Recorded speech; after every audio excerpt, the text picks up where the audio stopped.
Hey, whoa! How long have you been standing there in the dark? It's kind of creepy. It's okay. We're gonna let it slide this time. I was just coming out to do some tool maintenance, and you're more than welcome to stick around and see how I get rid of rust for under 10 bucks. $10.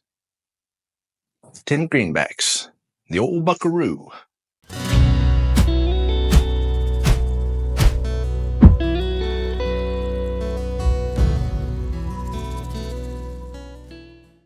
All right, let's start by surveying the damage.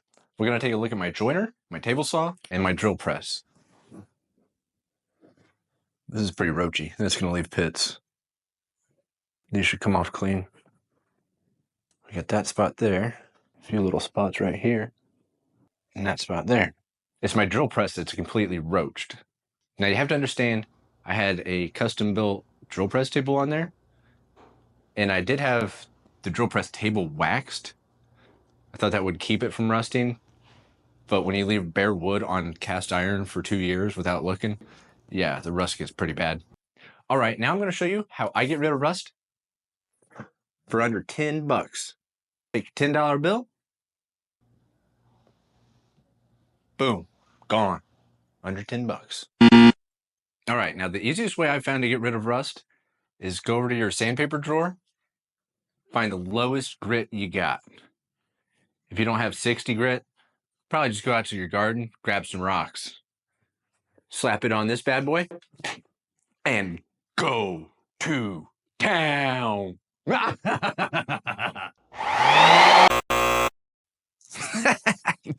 Got you good. You thought I was going to do it.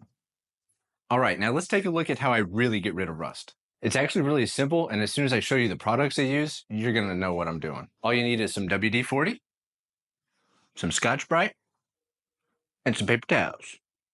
So the idea here is use the WD-40, squirt it on there,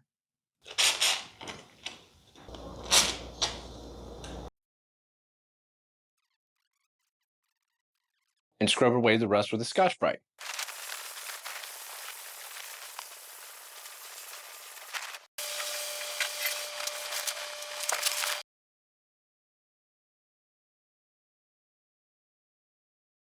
Now you don't have to be too aggressive with the ScotchBrite. We're not trying to dig a hole to China.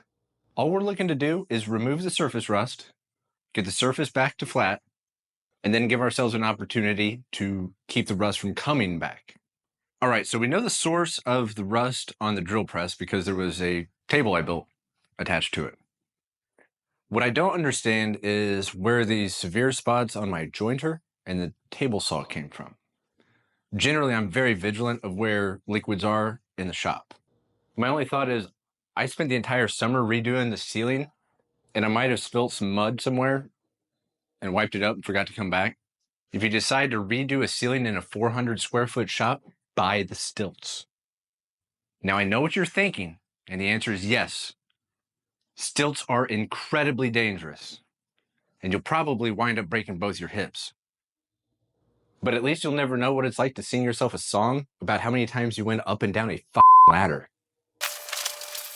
I think one of the more important things to note here is that this opens up the entire playbook on tool buying. Let's say for your next project, you want to mill your own lumber, but you don't have a joiner. Now you can go on Facebook Marketplace and try to lowball the guy with the rusty joiner. So now you've seen how I get rid of rust. If you have rust on your tools, get up and go do it yourself. Stilts are incredibly dangerous.